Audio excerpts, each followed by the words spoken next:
कागा रे कागा कागा रे कागा कागा बतलाव पड़ी तुर न जान मोर पिया बसे कौन का न जान मोर पिया बसे कौन का कागा। देखिए वो लयदार, बहुत बोल लयदार हमने के भाई मनन गिरी जी भोजपुरी के बहुत बोल पुरोधा, आपके तरफ से हजारों हजार पुरस्कार मिलल, अब बात में देते हैं। काका बतलाव पड़ तुर पाँव, काका बतलाव पड़ तुर पाँव न जान मोर पिया बसे कौन का न जान मोर पिया बसे कौन का।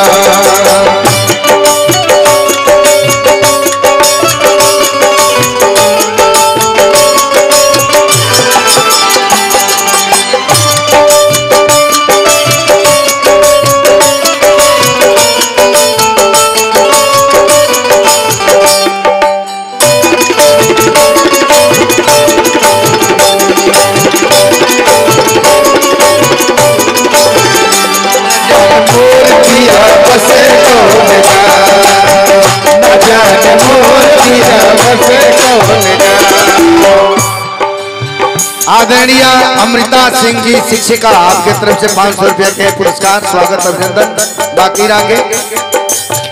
प्रीत के रोग बुरा बेकल हो गई जिया,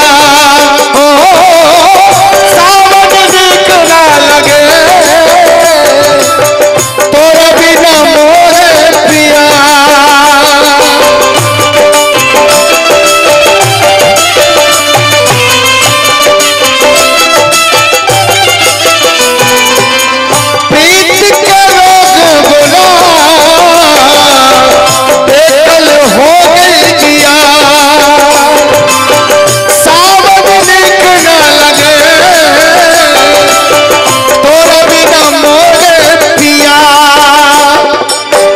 काकर हाय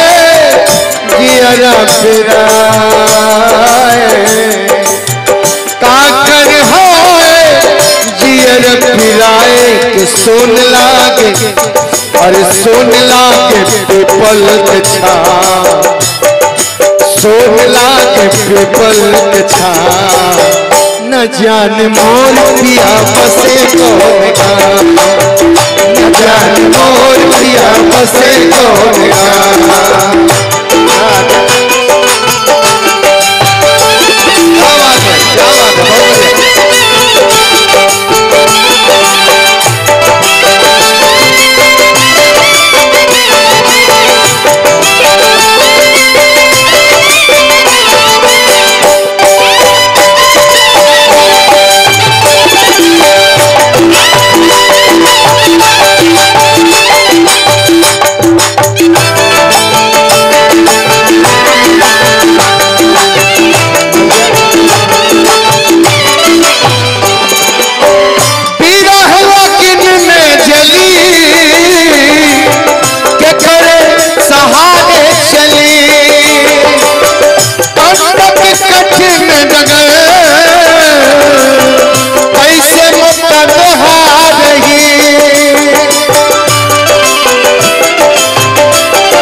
डगमग करे,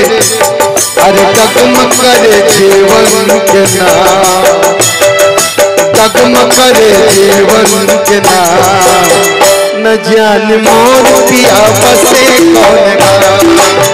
न जान मोर पिया बसे कौन का।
सब तन खायो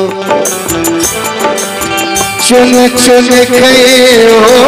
मार दो नामत खइयो खागा काहे कि पिया मिलन की आसे ढूंढ तो है पिया बेचैन पाँव थक गए तैरागी नैन से टप टप लोर बह गई थाम लो पहिया ए मोर राजा जी थाम लो पहिया ए मोर सैया थाम लो पहिया ए मोर सैया काटा रे अरे काटा चुभल दोनों पाँव काटा चुभल दोनों और कई पहलवान हमारे इलाका के हमें और अनिल सिंह आदरणीय अनिल सिंह प्रमुख जी जनता बाजार के प्रतिनिधि बनी आप हजारों हजार के पुरस्कार बा स्वागत बा अभिनंदन बा बंगरा झबलू सिंह जी सैकड़ों रुपये पुरस्कार स्वागत बा अभिनंदन बा अरे कांटा चुभल दोनों पाँव न जाने मोतिया बस करेगा न जाने मोतिया बस करेगा